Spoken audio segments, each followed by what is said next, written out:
കൂടുതൽ വാർത്തകളിലേക്ക്. രാജ്യസഭാ chairman Jagdeep ധൻഖറിനെതിരെ India സഖ്യം ഇംപീച്ച്മെന്റ് മോഷൻ അവതരിപ്പിക്കുമെന്ന വിവരം. ധൻഖറിന്റെ ശരീരഭാഷ ഉചിതമല്ലെന്ന് ജയാ ബച്ചൻ വിമർശിച്ചിരുന്നു. ഇതിനു പിന്നാലെയാണ് നീക്കം. രാജ്യസഭയിൽ പ്രതിപക്ഷത്തിന് ശബ്ദമില്ലാതാക്കാൻ ശ്രമിക്കുന്നുവെന്ന് അജയ് മാക്കൻ വിമർശിച്ചു. വിവരങ്ങളുമായി ഡൽഹിയിൽ നിന്ന് ആർ രാധാകൃഷ്ണൻ ചേരുകയാണ്. ആർക്ക് കഴിഞ്ഞ ദിവസം രൂക്ഷമായ വാദപ്രതിവാദങ്ങളാണ് ജയാ ബച്ചനും ജഗ്ദീപ് ധൻഖറും തമ്മിലുണ്ടായത്. ഞാനൊരു അഭിനേതാവാണ്, എനിക്ക് ശരീരഭാഷയെക്കുറിച്ചും ഭാവങ്ങളെക്കുറിച്ചും കൃത്യമായി അറിയാം, അങ്ങ് ആ കസേരയിൽ ഇരിക്കുന്നെങ്കിലും നമ്മൾ സഹപ്രവർത്തകരാണ് എന്നൊക്കെ പറയുന്ന ഒരു സാഹചര്യം ജയാ ബച്ചന്റെ ഭാഗത്തു നിന്ന് ഇന്നലെ ഉണ്ടായല്ലോ. അതിന് തുടർച്ചയായി ഇന്ന് സംഭവിച്ചത് എന്തൊക്കെയാണ്?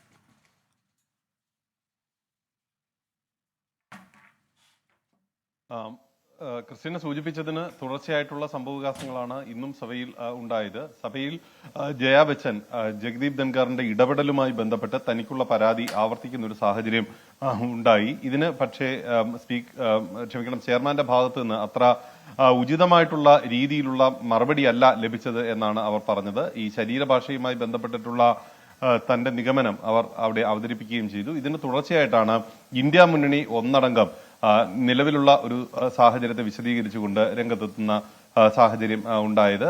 അതിന്റെ തുടർച്ചയായിട്ടാണ് ഈ ഇംപീച്ച്മെന്റ് മോഷൻ അവതരിപ്പിക്കാനായിട്ടുള്ള തീരുമാനം കൂടി ഉണ്ടായിരുന്നത്. ക്രിസ്ത്യന. ശരി, രാധാകൃഷ്ണനാണ് ഡൽഹിയിൽ നിന്ന് വിവരങ്ങൾ നൽകിയത്.